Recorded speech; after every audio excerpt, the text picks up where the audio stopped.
নিজের টানা ৩ ওভারে শান মাসুদ, বাবর আজম ও সৌদ শাকিলকে আউট করে সোমবার পাকিস্তানের মিডল অর্ডার একাই ধসিয়ে দিয়েছিলেন নাহিদ রানা। ইনিংস শেষে তার ঝুলিতে জমা হয়েছিল ৪ উইকেট। হাসান মাহমুদের সাথে তার বোলিং নৈপুণ্যেও পাকিস্তানকে হারানোর জন্য সহজ লক্ষ্য পায় বাংলাদেশ। তবে সবকিছু ছাপিয়ে সোমবার দিনভর আলোচনায় ছিল নাহিদের বলের এক্সপ্রেস গতি। প্রথম বাংলাদেশি হিসেবে ১৫২ কিলোমিটার গতিতে বল ছুঁড়ে রেকর্ড গড়েছেন এই পেসার। এর আগে রাওয়ালপিন্ডিতে দ্বিতীয় টেস্টের প্রথম ইনিংসেই ১৪৯.৯ কিলোমিটার গতিতে বল করে হইচই ফেলে দিয়েছিলেন এই ফাস্ট বোলার। এমন গতি দেখে অনেকেই আশা করে বলেছিলেন সেদিন দূরে নয় যেদিন নিয়মিত ১৫০ কিলোমিটার বল করবেন রানা।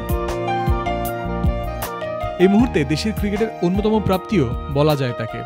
রানা ভালো করায় অন্য সবার মতোই আনন্দিত হয়েছিলেন দেশের সিনিয়র কোচ এবং বর্তমান বিসিবি পরিচালক নাজমুল আবেদিন ফাহিম। তবে তবুও রানাকে নিয়ে অখুশি তিনি।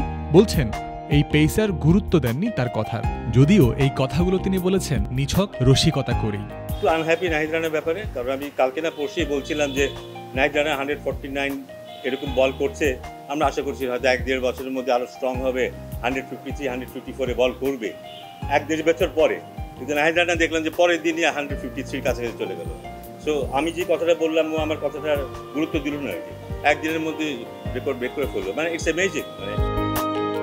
দিন যত যাচ্ছে তত যেন পরিণত হচ্ছেন মেহেদী হাসান মিরাজ। পরিপূর্ণ একজন অলরাউন্ডার হিসেবে আত্মপ্রকাশ করছেন। ব্যাটিং বোলিং দুই বিভাগেই পারফর্ম করছেন সামর্থ্যের সেরাটা দিয়ে।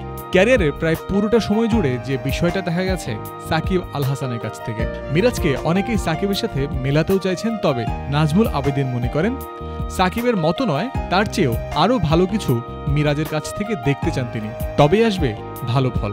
সাকিব আল হাসান চাইবেন, আমি চাইবো তার চাইতে ভালো কেউ হোক, কারণ সাকিব আল হাসান হলে তো সাকিব আল হাসানের মধ্যে সেরকম পারফরমেন্সই হবে। আমাদেরকে তার চাইতে ভালো প্লেয়ার আনতে হবে। মুশফিকের চাইতে ভালো প্লেয়ার, সাকিবের চাইতে ভালো প্লেয়ার, তামিমের চাইতে ভালো প্লেয়ার যদি আমরা আনতে পারি তাহলে আমাদের রেজাল্ট হয়তো আগের মধ্যেই থাকবে।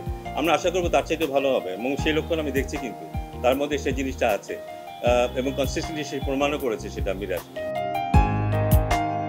জয়ন্ত বিন্দু, ক্রিক ফ্রেন্সি।